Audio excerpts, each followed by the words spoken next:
અમરેલીના રાજુલામાંથી ₹2,50,000ના ગાંજાના જથ્થા સાથે એક આરોપીને એસઓજીએ ઝડપી પાડી મોટી સફળતા હાંસલ કરી છે.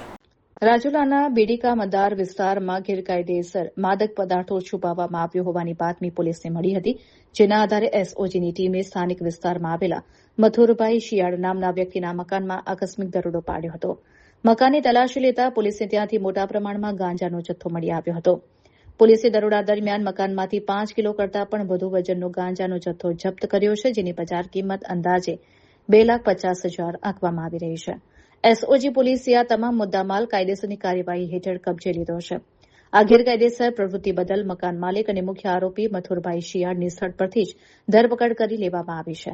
પોલીસે આરોપી વિરુદ્ધ એનડીપીએસ એક્ટ હેઠળ ગુનો નોંધી આ નેટવર્કમાં અન્ય કયા શખ્સો સામેલ છે તે દિશામાં તપાસના ચક્રો ગતિમાન કર્યા છે.